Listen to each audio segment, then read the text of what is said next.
Let's play a game, all right? On the count of three, name your favorite dinosaur. Don't even think about it. Just name it. Ready? 1, 2, 3. Velociraptor. What? Did we just become best friends? Yup. You want to go do karate in the garage? Yup. This is the Karate in the Garage podcast with Mason Merrill and Weston Toth. Welcome back to another edition of the Karate in the Garage podcast. I am your host, Mason Merrill, and with me again today is my co-host, Weston Toth. How are you? I'm doing so well. How you doing, my friend? Oh, I'm good, man. We're back in the saddle. We took another week off because we were busy and things just got in the way. But you know what? I am really glad I had an extra week with this video game. Yeah, I am so glad as well because this one, dude, we needed a win and we got one. Yeah, we did, man, and it delivered on a scale that was way more than I remembered. So, but before we get into that, how's everything going? What's been up? Yeah, everything is going good, man. Just working away. Wife's doing good. Dog's doing good. I'm just a happy camper. Pretty much all around contentment around here. Yeah, man, same here. Like, we're getting a little more sleep with the baby recently, which is good, and he's growing like crazy, so pretty happy. Nice. Yeah, dude, that's awesome. Just been super busy. We've been, like, part of the reason why we didn't get to it last week is our company, we're, like, renovating a studio for our content creation type stuff, so we've been really busy with that, trying to fit everything personal in between all of that, all of the work stuff, so. Right. The cool thing is that's hopefully will benefit the podcast and content creation on a more creative way. Not just for your work. So that'd be kind of cool. Yeah, definitely. And when you come, we'll be recording there. Oh man, the special. I like it. Well, you sound glorious. Did you get your new mic last week or this week? I got it last week, but I think I got it set up right now. I was coming in a little too hot last week, or maybe I was low. I don't know. But anyway, sounds glorious. Yes. I got the Shure SM. What is it? 7B. Yeah, Dude, love this thing. That's like this industry standard mic for podcasting, broadcasting. I mean, recording vocals. That thing literally does everything well. So I'm looking. Yeah, it's awesome. Trying to find a used one, maybe because they're a little pricey. What, $400 or? Yeah. So yeah, it's $399. You can get it for $385 some places, but yeah, I was definitely happy to get it, and it's upped the game here a little bit with the sound quality, and really like it. And it was funny. I bought it, and then I was telling my wife, I was like, "Oh, this mic's so awesome." She's like, "Oh yeah, whatever." And we both listened to Dax Shepard podcast, and his is like the biggest one out there right now. Really? I looked on Instagram, and he was using this mic on his podcast. So yeah, I mean, dude, that's what I'm saying. Like, it is the industry standard. You'll probably on at least professional grade podcasts, you're going to hear that mic set up on at least 90% of them. Yeah, for sure. Cool. Dax Shepard, he's a cool cat.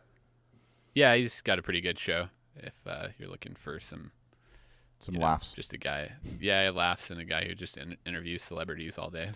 Yeah, see, I feel like you have a little bit of an advantage coming into the podcast space when all of your friends are people that the world wants to hear about, and yeah. So it's just like, hey, buddy, you got a little bit of a. I mean, even if the show's not that good, you can just let if people want to hear about I don't know celebrities, but someone in the celebrity world, then tune into my podcast and immediately 10,000 views or downloads. Sorry. Yeah, definitely. But like his podcast is actually pretty good, so he's not just faking it. Hey, they put in the work. Cool. So if you're looking for something to listen to, hit it up. Besides this, of course. Yes, exactly. All right. So anyway, our game for this week, we're going to talk about some other stuff after the podcast, like how we saw Pikachu, Detective Pikachu, and our thoughts on that. But our game for this week was a fan favorite and one of our favorites, Diddy Kong Racing. Yes, Diddy Kong Racing to me was what I remember. It'd probably been at least 10 years since I played this, because eventually, you go over to someone's house and they're like, "Oh, I have an N64. What do you have?" You have the staples or whatever, and a lot of times people have this. But It's been maybe 10, maybe even 15 years since I played this last, and man, I loved this game when I played it when I was 8. What is this, 97? So I remember back in the day, a lot of people were like, "Oh, Mario Kart, Mario Kart, Mario Kart! It's so awesome, dude!" No. I played Diddy Kong Racing, and it was so much superior to Mario Kart in that time frame for what it was. Like Mario Kart's awesome; it's a classic. It's this, it's that. But Diddy Kong Racing had so much else to it that made it that much better. Yeah, I mean, so I completely agree. Mario Kart, it was 100% amazing game. I love Mario Kart 64. That's like what actually was, in fact, the first game that I played on an N64 at like a Walmart was that game, and they had a demo of the first level with the 18-wheelers, like the highway. Yeah. So good. That's definitely like what brought me in love with this game is better. Yeah. This game's better. Yeah, for sure. I mean, growing up, we were all, kind of kids. This game came out before we became friends. It was right when I moved to Georgia, and we kind of made some friends there. And I remember we would have like all the guys around that age group at that time, and we played 4-player Diddy Kong Racing and all that. It was just so much fun. Oh, yeah. I hated that we missed this phase of gaming together, with like that N64 kind of early era gaming. Oh, I know, man. This was a pretty glorious time, but we were 7 and 8 years old, so I think we met when we were 11, 12, something like that. So it was a couple years like after this, 12, but for sure.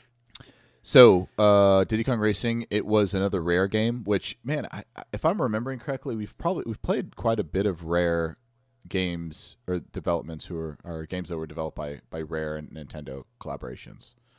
Yeah, definitely Donkey Kong, obviously, Diddy Kong. Yes. I can't remember what else we've played right now that was a Rare game, but there was a lot of good games kind of in that era of Rare when Nintendo had a strong partnership with them before Rare kind of went off to Microsoft.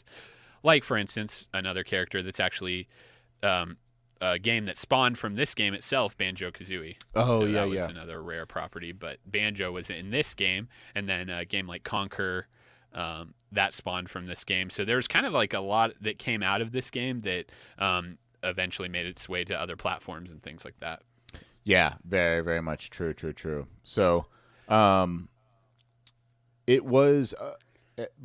this was just the only titled racing game that it came out, because I think they had another one in development for GameCube, but it just got abandoned because actually Microsoft purchased Rare in 2002. Yeah. So they had one coming for GameCube, which would have been so. I mean, even if they had one for Switch, good lord, I'd play the crap out of that. But I mean, Rare is just a Microsoft property, so probably never again. Yeah, it was sad because they eventually re-released this game for DS, but they had to take that. They had to take all the Rare characters out of it, like Conquer and Banjo and things like that. They replaced them. So sad. Yeah, and I did play that one for DS, and I have played this game throughout the years a few times, but not any time recently. Yeah, until now. Cool. So, how far you beat the game, right? Yeah, I beat it. Yeah. It was so there's kind of the 4 main areas, which was Dino Domain, Snowflake Mountain, Sherbert Island, Dragon Forest, and then after you get through Dragon Forest and fight the pig, Whiz Pig, Future Funland. Whiz Pig, yeah. Yeah, Whiz Pig. He's an intergalactic black magic wizard pig. Yeah, exactly. So the game starts out, you're in the kind of main area of the thing, and the genie, what was his name again? I don't know the genie's name. I just know he was just like, hello, friends. Taj. Yeah. Taj, that's his name. Best. Yeah.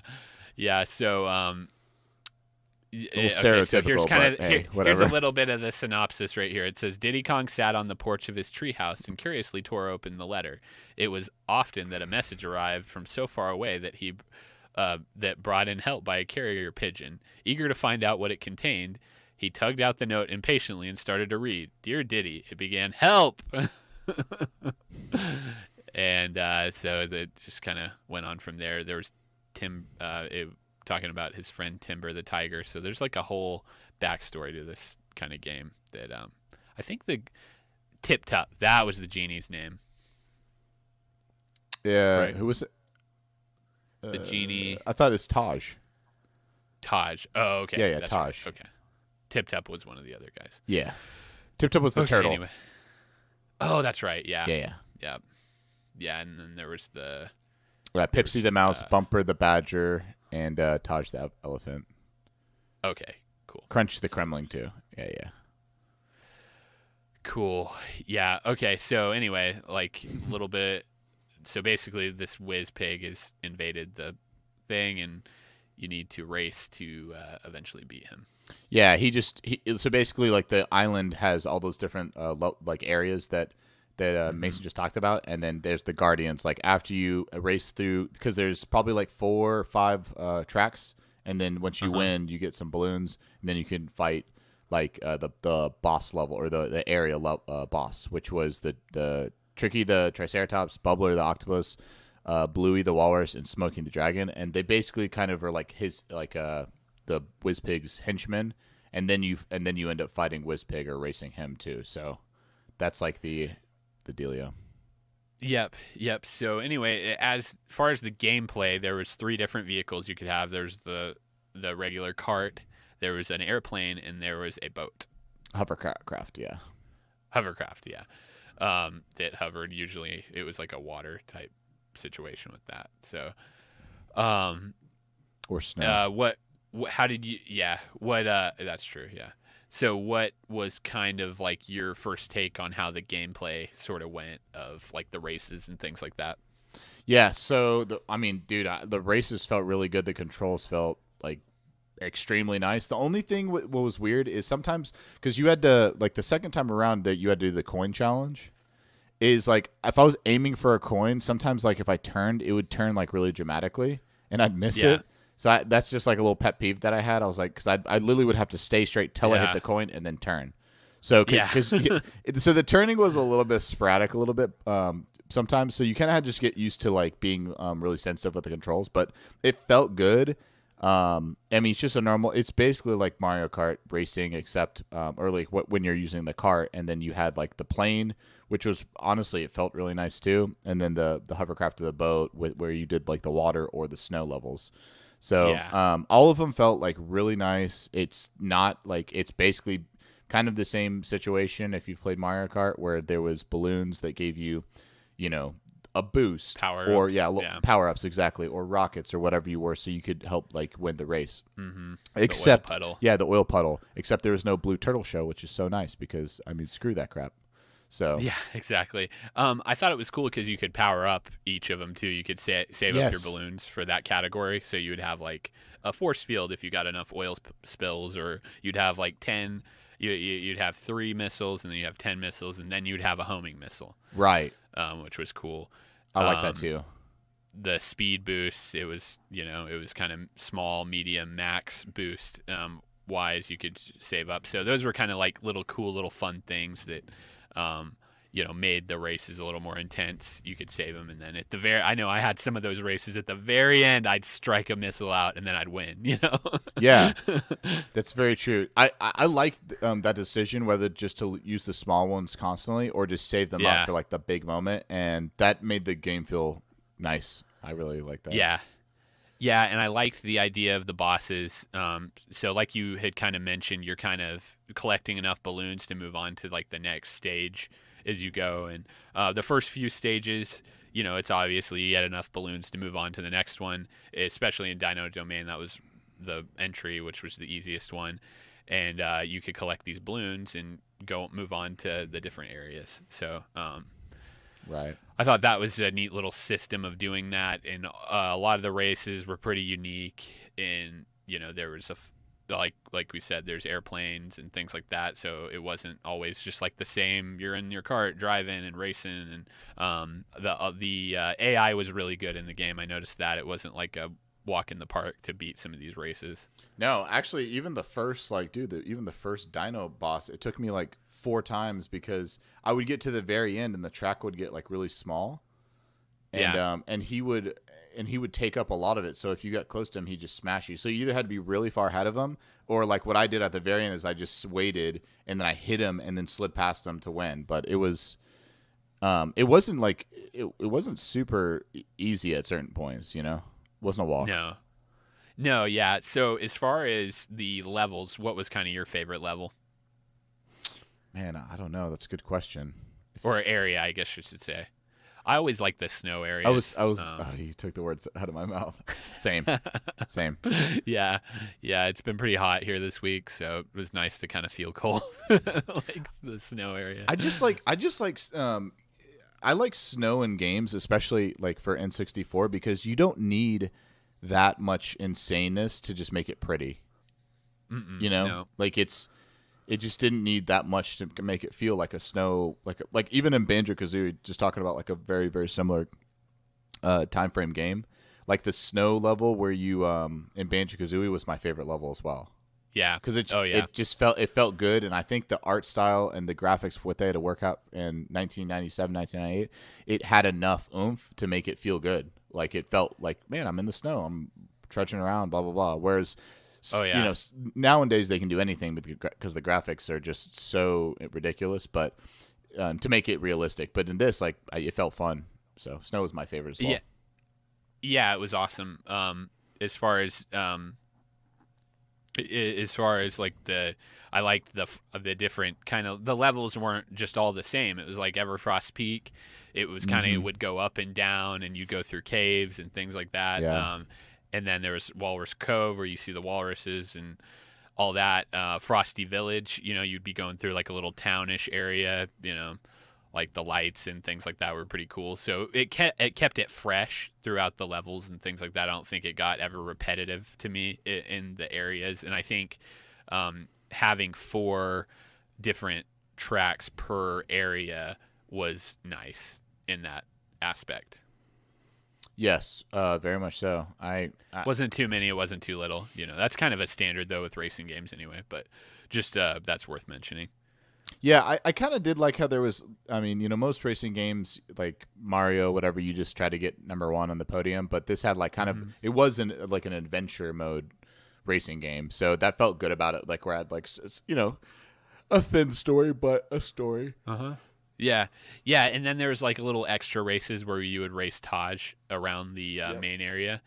So the first one was kind of just through just like a circle right in that area where you start, and then the next one was like you would kind of go through the whole kind of overarching world and just race in different areas. So that was cool, and they'd kind of wall off the track so you didn't get too lost. You didn't get too off the track and all that. So, and you could get some extra balloons that way. Yeah, things like that. Yeah. Cool. So there was a few secret characters in this game that I don't think I ever unlocked, which was Drumstick and TT the Clock. Yeah, I didn't unlock those either. So yeah, I was bummed. I didn't even know they were in this game. That's cool though. So anyway, just looking back at it now. So moving on, there was kind of Dino Domain, which was like the dinosaur, and at the boss level of that was a Triceratops that you raced up to the top of the volcano. Right. Snowflake Mountain, you raced the walrus at the end, right? Yes. Yep. And then Sherbert Island was the octopus, and I actually really like Sherbert Island because it had a mix of like the ocean and like pirate ships and like things like that. Kind of had like a really cool, it's like whales, and I always like those levels as well, especially with having the hovercraft. Kind of made it a little bit different. It wasn't, you were on water only at some points in the levels and things like that. Yeah, true. Yep. And then going on to the Dragon Forest, that was pretty good. It was the last boss was Wizpig of that one. I don't know why it was blanking me. Yeah. But you Windmill Plains, Greenwood Village, Boulder Canyon, and Haunted Woods and that's where you fight Wizpig. And then you're like, oh, the game's over. Oh wait, it's not. There's Future Funland, which is the space area. Right. Yeah. So you basically you go to space and have to fight him again. Yep. And then you win, and it's all good, and the world goes back to normal. Everybody's partying. Yes, exactly. So just kind of going down our list of what we normally talk here as far as graphics, looking back at this game, what was kind of your expectation and did it meet it? Yeah, I think it did mean my expectation was what it was, but I was surprised at how easy it was to look at for so long. I'll say I've literally said this 100 times, but art style always beats, like in older games like this, art style and simplicity, just like a nice, pretty looking game, always beats out like trying to do something wicked, cool. Yeah, and it just it basically created a world that wasn't the best graphics even on N64 by a long shot, but it worked and it was still easy to look at today. Yep. Yeah, no, I thought it was great. I thought it was all around just aesthetically pleasing. It didn't get like pixelated at all.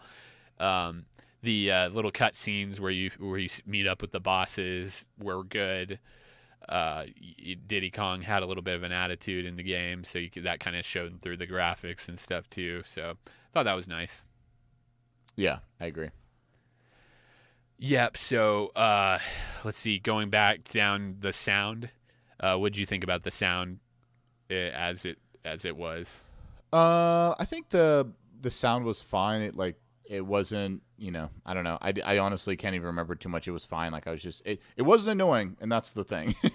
Yeah, no, it wasn't. And it just was kind of in the background. It didn't it didn't feel like it was like outstanding to me. Like it didn't change it, but it didn't change the game for me a lot either. I was more focused on trying to win the race because some of them were quite difficult, at least in my opinion. And I was more focused on winning the game rather than listening to the sound or things like that. As far as the gameplay, it was all really smooth. I think we've talked a little bit about that. The transitioning from the boat to I keep calling it a boat, the hovercraft to the plane to the car was really nice. They had their different aspects. The plane was really smooth, which was fun, and kind of going up and down and flying. And obviously the hovercraft was a little more handling issue with it in turning and things like that. You had to be more careful because you just kind of fly off the the rail. And then the car was more just traction and bumpy and kind of that feeling. Yeah, exactly. Yeah, I agree. I have nothing to say. Yeah, and as far as like some different little aspects you could switch between as you were playing, you could switch between the map and your speedometer, which was cool. So you kind of like actually had a gauge of speed of how fast you were going. So that was neat. And then obviously just the weapons and the gameplay, the charge ups and things like that was cool too. And then the little booster pads as you were going, that you could take little shortcuts in the levels and things like that that were really neat. Yeah. I think the only thing that, like, for gameplay wise, that I would have liked to seen a little bit more of is just maybe different, like a little bit more power ups, because I think there was just like 4 or 5. Yeah, I can agree with that. Yeah, I like just a couple more that just did weird stuff, and I mean, or just something different. Because oil slick, rocket, booster, like that's pretty much what you always like got, or the force field, like that's pretty standard. Mm-hmm. But I don't know, just something fun. Yep. Okay, so the next thing we kind of rate is presentation, and I thought the game was presented really well. Got to the point, you got right into racing. There was a lot to explore in the outer world, as we've talked about, the different races with that. But the presentation itself, as far as the story, it was, like you said, it wasn't anything to write home about, but it was clear of what was going on, Yeah, exactly. I think like it was clear what was going on. It was I'm glad it had a story. And I like the open world, like where you could kind of drive around to the different levels to be able to start your races. So I think the presentation was honestly pretty freaking good. Mm-hmm. Yeah, I liked it. I agree. And then last but not least, we talk about our lasting appeal. So how do you think this game measures up? Would you ever play it again? Do you want to play it more? Walking away from it. If I had a arcade machine in my house that people would come over and play, I would have this game on it. So I think it has very strong lasting appeal. Yeah, I think when you come, I've side-loaded the Provenance emulator onto my Apple TV, so we'll have to hit this up. 100%. For a few races. Yeah. I think this has like very high lasting appeal.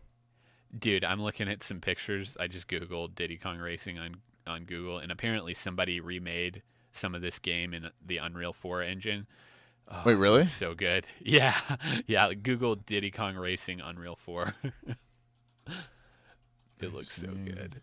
Just makes me sad. Oh, wow. How cool is that? Yeah.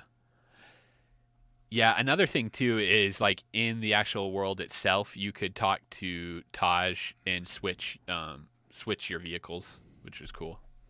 Yeah. Yeah. So it wasn't just the cart in this area, and you would need the plane to go into some of the areas. So that was neat. Yeah, exactly. You need the plane. There's some balloons and stuff you had to have the plane for.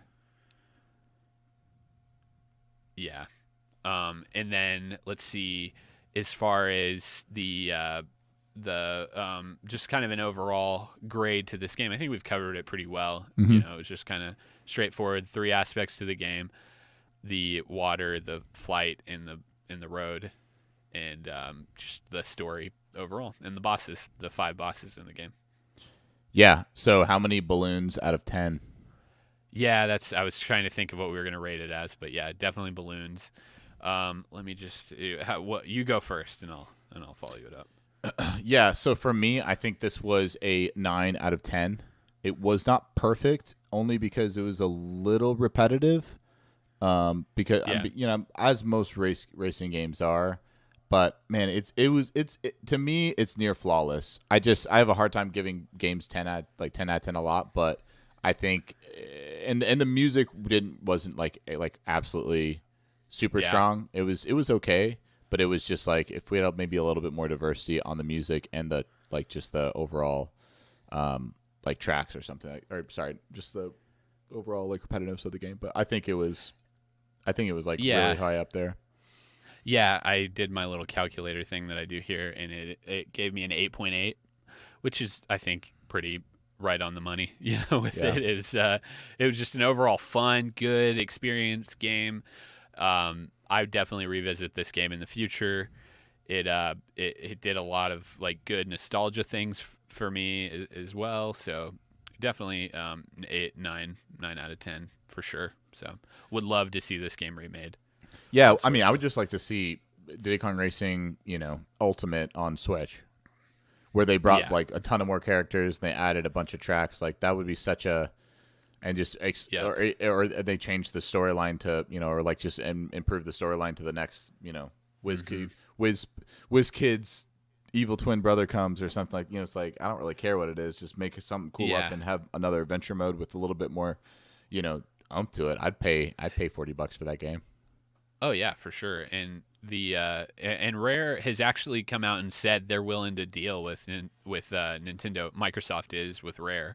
Is willing to deal with Nintendo.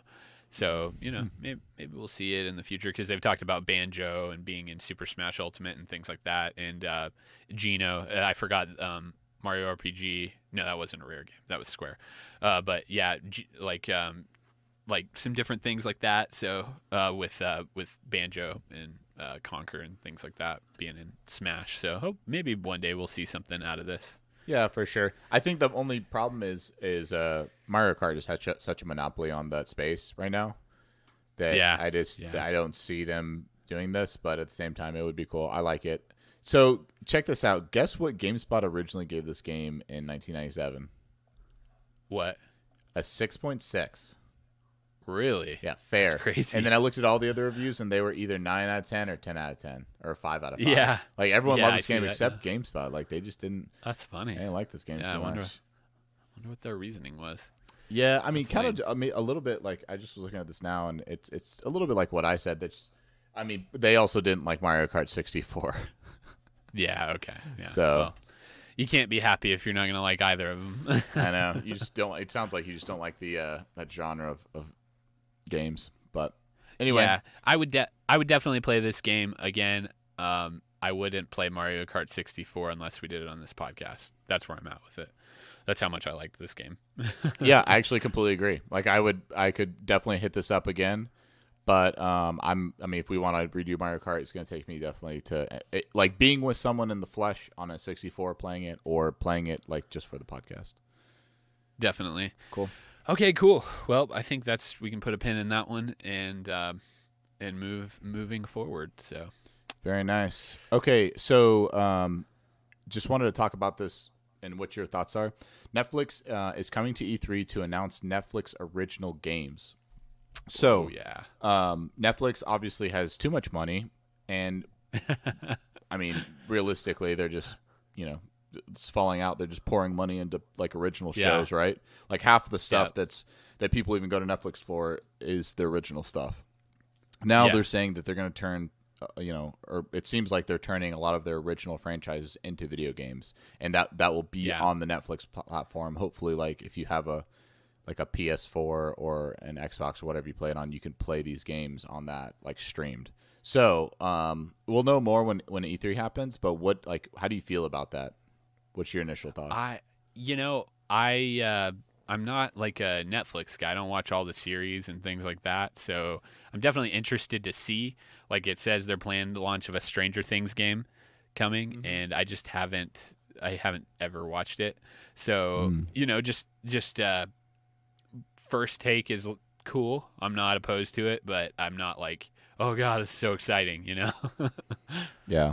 So what if they just had non-Netflix original, like their non-original games? What if they just had other games that would come on Netflix that you could play? I'd be down. Yeah, I'd like that. Mm-hmm. It's kind of like what it kind of seems. I don't know if this is exactly what they're gonna do, but kind of like what PlayStation now does.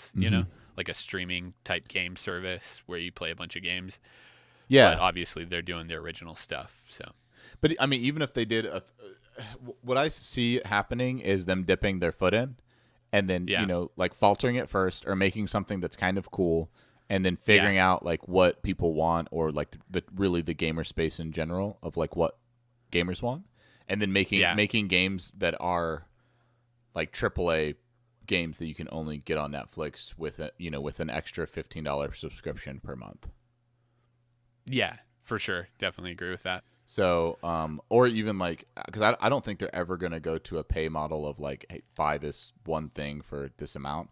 So they're like, you have to subscribe for, and then basically it's stored on a server. So if you ever want to play this again, you either have to be a subscription holder or, whatever. Because I think that's where I could see it going, because the amount of money that they have at their disposal to make like Netflix original shows, or if they hire a team to make only Netflix games or whatever, I could see that they're doing the first one, maybe a couple being okay, and then they're getting so good at it that they're making like really, really superior games that you can, like, that everyone wants to play, but you can only play if you subscribe for an extra $10 to Netflix games. Also, past your regular Netflix subscription. Yeah, and a ton of people would subscribe to that probably, and they would make even more money and have the real big budgets to make these games before they even make any money off of them. Yeah, I mean and even if they didn't do just Netflix games, like you're saying, it's like a PSN type deal where you just pay like, I think it's like 10 or 15. I've done that before. For a couple months, and just imagine that, but on a Netflix scale, because the amount of people that are subscribing to PSN is, I'm sure there's quite a number, but it's not how many people would do Netflix. Yeah, for sure. And I think one big thing with this is price point. If they're coming out with $30 a month, I think it would deter me. I probably wouldn't do it. But if it's $10-15 a month, I might give it a try for a few months. Yeah, I mean, if it was 15 or less, would you subscribe and even think about twice if I'm subscribing, unless like you just never ever played it? Pretty much, yeah. I would do that. I mean, even if there was one game that you wanted to play a month, $15 is worth it, right?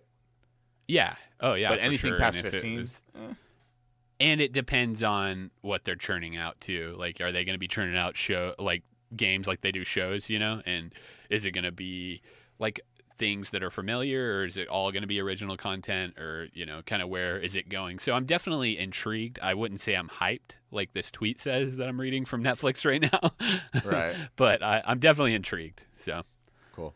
I think it's a cool idea, and I think it's where like a lot of the gaming world has gone and is continuing to go. So I just see Netflix and like Amazon Prime and stuff like that taking over media in general, and like outlets to get our movies and our shows now. So why wouldn't they step into the billion-dollar industry that is video games and do it correctly, where people are happy? Like, they have the Yeah, budget and- to do it. Like if they just say, "Hey, here's $100 million to make a couple video games," Yeah. And with why not? with Disney pulling out of Netflix and things like that with their own streaming service to compete, I don't think either of them will go away. I think people will pay for both, but it's also just another thing they can add to their Swiss Army knife of like what they're doing for their consumers. Yeah, very much for true. Cool. Yeah. So anyway, What's our next thing? it would be even better if they just added this and they get that many more people to subscribe to Netflix for that much more not that much more money. So Yeah, I mean, I'm definitely down with that too, but I don't think it'll happen. nah. They want money.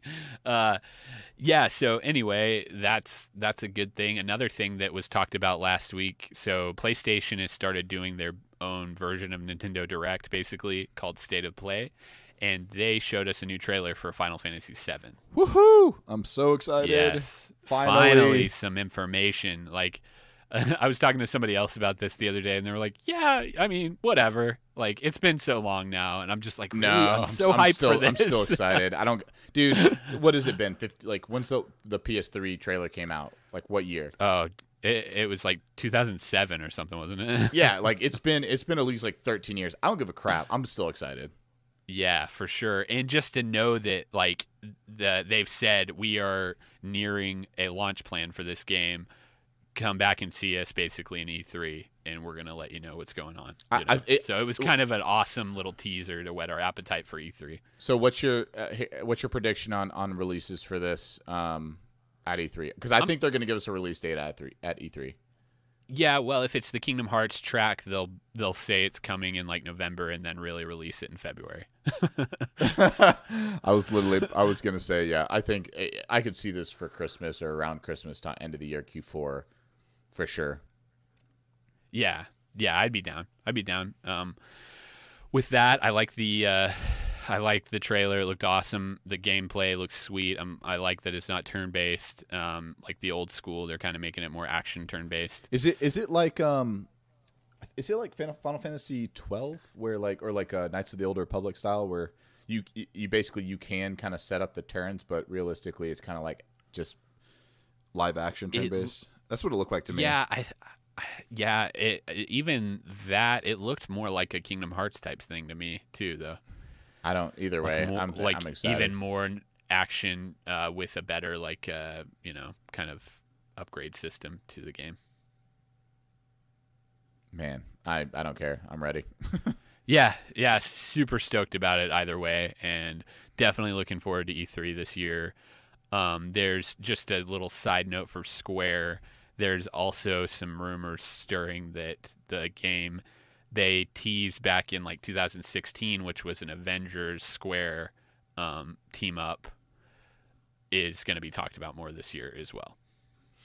Well, that is the right time to do it right now.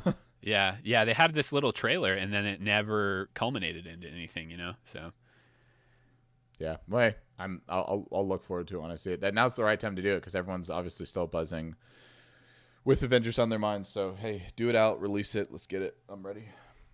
Yep. So I think E3 is going to be good this year. They're talking more about the Star Wars game that's going to be coming out too, kind of like a adventure type game. So it's going to be an exciting year for E3 in general. Maybe they're going to talk more about the next Elder Scrolls as well. Okay. Very nice. But yeah, other than that, anything you've been playing recently you can recommend? Or oh man, not really. Just been busy. Obviously, we saw Avengers and we talked about that like 2 weeks ago, and then and then we both saw Detective Pikachu. That was the last thing I wanted to mention. Yes, I took my son to see it on Saturday, and it was everything I expected it to be, with better CGI than I expected. Yeah. So yeah, I saw it like actually opening day at like Thursday at like 7:30. It was awesome. I got some cool tickets. Nice. We had like recliners and everything. Like the only way that I'll see a movie these days. Yeah. But in this small town, we don't have that luxury. But we have a cheap movie theater that's nice. Well, you probably don't have that many people going to the movies that like all the time, so you can have to sit by anybody. Yeah, for sure. But what were your expectations? I won't spoil what happens in the movie, obviously, but what are your expectations, and what is your rating? Like, what is your personal rating? My expectations weren't high, and my rating was about probably a 5, like down the line in the middle, 5 out of 10. Okay. Yeah. And based on story alone, like like the CGI and everything, it was just kind of like the acting wasn't great. I didn't like the girl in the movie; she just was annoying. Ryan Reynolds was great as Pikachu, and kind of like if it wasn't for kind of like the ending, I would have been like really like, okay, this movie's boring. But the ending, like the whole end part of the movie, not just like the very end, but the whole end part of the movie was really good and intense and fun. Yeah. Yeah, I felt so. I'm you know me, I'm like 100% a fan of Pokemon. Like, I'm diehard. Yeah. But I still had probably like, reasonable expectations for this movie, and I got my expectations fulfilled. Like, I laughed actually like a fair amount in this movie. It gave me the sense of like what Pokemon movies can be now. Oh yeah, that if this was anything, it was a try of like they can do this with the CGI. It won't look campy. It won't look funny.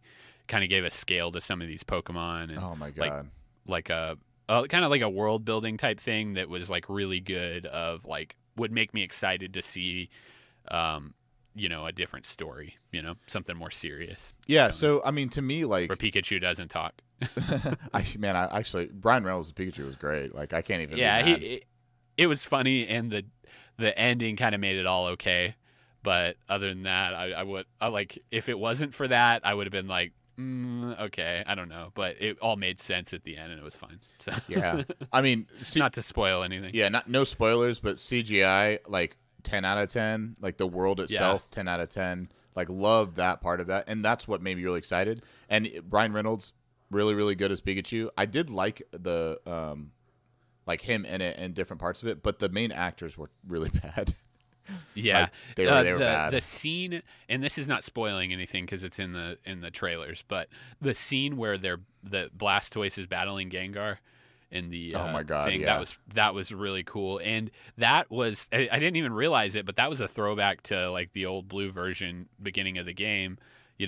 When their Blastoise is fighting Gengar, that was kind of cool. Yeah, no, it was. Yeah, it just kind of went over my head until I was talking with somebody about the movie the other day. I was like, "Oh, right, that's right. That's a throwback. That's cool." Yeah, I thought if they could just like legit actors and just use this, because the Pokemon and all of the parts with the Pokemon in it were really, really good. It just needs a legit actors and stories. It was, what it felt like to me, and this is, even though I know you like this movie, and I actually kind of like this movie too, but like what Spider-Man #1 was versus what really? Spider-Man like the most recent one is in terms of like acting and everything else. And I still like actually Spider-Man 1 more than this movie comparison wise, but I'm just saying like it still did something, like Spider-Man 1 did something to set up superhero universes. It by far was like not the best one in a lot of superhero movies, or even like maybe X-Men 1, like where it was kind of like a little bit cheesy and stuff, but you saw like the potential of like, okay, I'm a fan of this is really cool, the CGI is really good. Could we, if people will come and at least pay to like branch this out even more and at least get like that where they know that there's money to be made, can we have like another like better actor, more serious, even if it was like another movie, but Pokemon, like it's in the world of Pokemon, but it's not necessarily just surrounding these kids or whatever. Yeah, that's right. And I mean, this movie did really good at the box office too, so that's of note. Like there's probably going to be more of what they're doing here, which is really cool. Yeah, I liked it. I thought it was like 7 out of 10. It was average. It wasn't like great. It wasn't terrible. Like there's parts of it, the parts that I said were really good, but the other parts were really bad. So it kind of just like, it might even have been less than that, but it, if you're a fan, I think you'd like it, but it's definitely not the best movie. Yeah. In general. In general. Yeah, for sure. But yeah, overall it was attention keeping, and my son liked it. He wasn't like enthralled, but he still enjoyed it as a movie. He wasn't like, "Daddy, let's watch that again," like he has been with other movies. But yeah, it was just like something to do on a Saturday. It was good, and just some Pokemon goodness. And I would really love to see like a more intense story that isn't so campy and more of the actual Pokemon base rather than Detective Pikachu. Yeah, but I'm down for the world to continue and to make it better. Like there's a lot of it that I was just like, oh my god, this is so cool. It's just the acting was so freaking rough. It felt a little bit like what Dragon Ball did with that live action Dragon Ball Evolution movie. Oh, very true. Except they did it in a better way. Oh no! This was better than Dragon Ball. Pokemon did it in a much better way, but it was kind of like that feeling of what they were trying to do with it. I know. It's like they basically half the people understood that this is a diehard fan thing, that this is what we need, but also half the other people were like, oh, it's just a kids movie, let's put a couple actors in here that don't that suck. And yeah, I have a feeling this is going to be one of those cult nerdy movies that's out there, that people really like and some people don't really like, but it's kind of going to have like a cult following to it, As long as people paid, which they did. Obviously, Dragon Ball just didn't make enough money to continue. But as long as if it did well in the box office, that's all that matters, because like I said, it's just a branch to make these worlds and these movies better. So yeah, definitely. Did you get the Pokemon cards that came with your movie ticket? Oh, yes, I did. Yes, sir. Did you get anything good? What's good? What'd you get? I got a what is it? A Snubble. Snubble and Detective Pikachu. I think that came in every pack, and then a Jigglypuff. Yeah, I got Bulbasaur, which is my favorite Pokemon. I got a Charmander. I hate you. I didn't get a Squirtle. I got Bulbasaur because I got a bunch of packs, because I got my packs and Sierra's packs too. Yeah. And, I got mine, and Axel's my son. Yeah, but I got Charmander, Bulbasaur, Pikachu, and Jigglypuff or Snubble too. So nice. Yeah, I got 2 Detective Pikachus and Snubble and a Jigglypuff. So I got a Lickitung. That's what it was. Oh, nice. Yeah, I wanted that Mewtwo so bad. And dude, they got one. They at the movie theater, our local movie theater, they had some of the cards laid out, and Mewtwo was one of them. I was like, I want that. I would have paid them off. I'm like, hey, how much for the Mewtwo card? Yeah, I just need to go back up there and be like, give me all your Pokemon cards. They probably are like, okay, fine. You want them that bad? I don't care. Yeah, exactly. It was good. It's branching out for bigger and better things, and I'm excited for the future for that. Yeah, for sure. Definitely better than some movies I've seen, but not the best movie I've seen in general. So. I just need the CGI from Pokemon and the acting from Endgame, and then it will be the best movie I've ever seen in my life.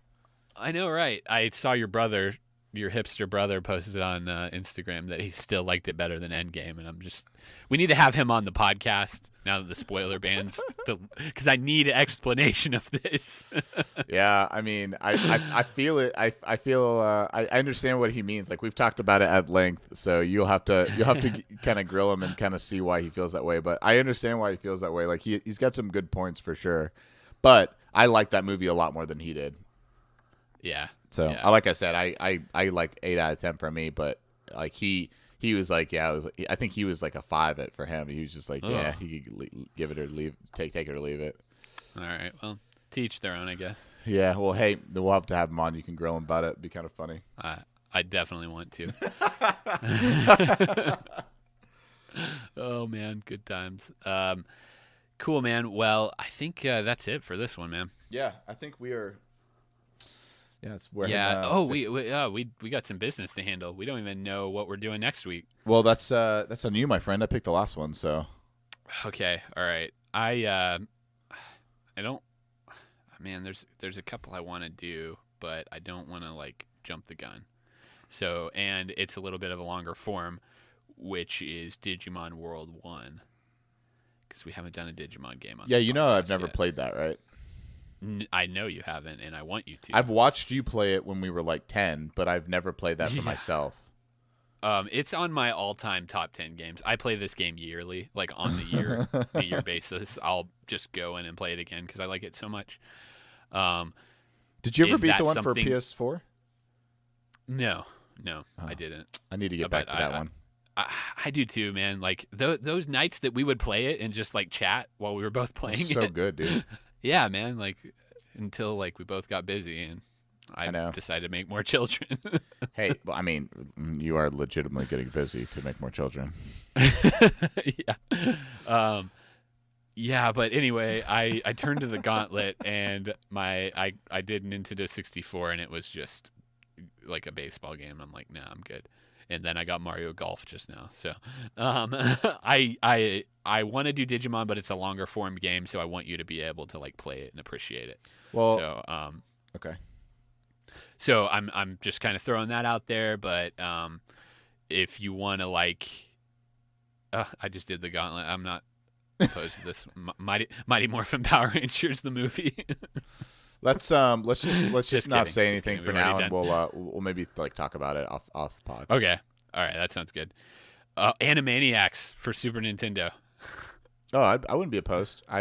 Okay, That would be a the Gauntlet has chosen. after you chose it for 5 gauntlet turns. Yeah, I hit it like 20 times. But I wasn't looking for this game. It just came up. And I was like, that's that's so a good funny. idea. Yeah. You want to do that?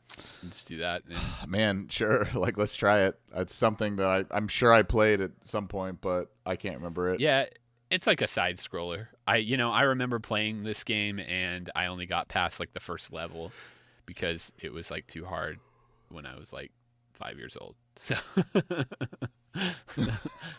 or it just didn't hold my attention enough, but I loved that show when I was a kid, so Yeah, I don't true. know. Like we can talk off the pod if you're not totally sold on that one, but Yeah, let's just I also- we'll figure it out. Okay, sounds good. Alrighty, well, until next time, we will we'll be back next week with something. Exactly. Something of the video game retro variety sort. Maybe Digimon World, maybe not. Maybe Animaniacs, maybe not. I don't know. You decide. We'll figure it out. Maybe Tetris. Maybe not. Maybe Tetris, maybe not. All right. All right. Peace out. Later. Bye. If you'd like to send us a message, you can email us at kitgpodcast@gmail.com or tweet us at kitgpodcast on Twitter.